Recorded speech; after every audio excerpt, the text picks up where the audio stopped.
Our discussion on mental health continues today. It's Bell Let's Talk Day. And one of the powerful voices in the conversation is CTV National News correspondent Paul Hollingsworth, who has a very personal story that he's been public with. Paul joins us live now from Halifax. Paul, welcome to the program. It's good to see you today.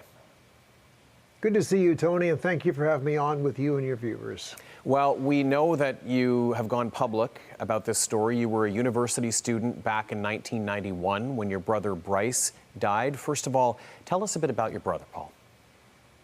Well, Tony, if you knew him, you would have liked him. He was a good guy. He had a lot of friends, very popular, didn't have any kind of those struggles in life.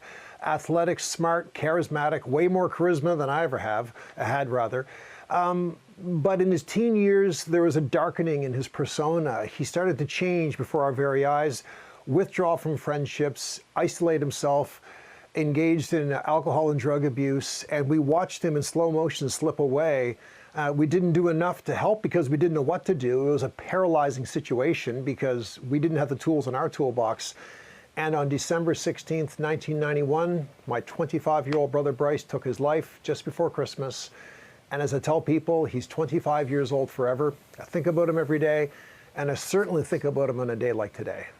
Paul, I know there are so many Canadians who can relate to the feeling you're talking about. You actually wrote a very powerful piece about Bryce's story as well, and said one of the things that you'd wished you'd done is simply talked to him about mental health.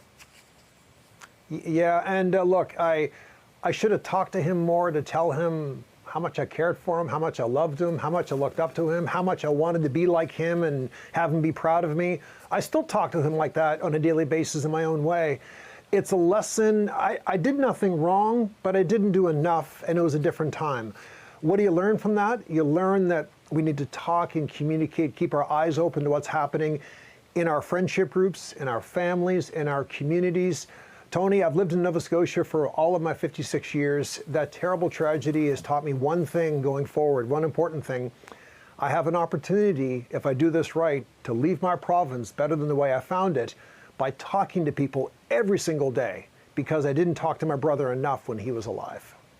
Paul, what is your message to anyone who this story may be resonating with? Well, you're not alone. If you're suffering and you think you're suffering in silence or in the darkness and you have no one there for you, you're wrong. If I can use the analogy of running a marathon, Tony, you go through the finish line, people are lining the sides of the street cheering you on.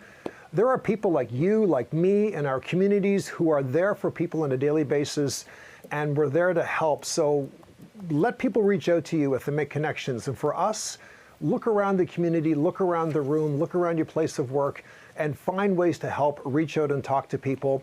And if you can make the connection, urge them to seek further levels of help.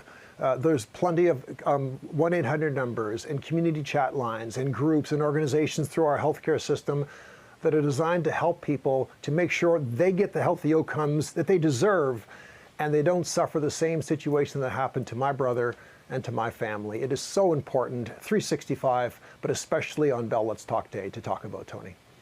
Paul, it is always good to talk to you, my friend, but especially today, and in memory of Bryce and in honor of everyone who's affected by mental health struggles. Thank you, Paul, for speaking out and sharing Bryce's story.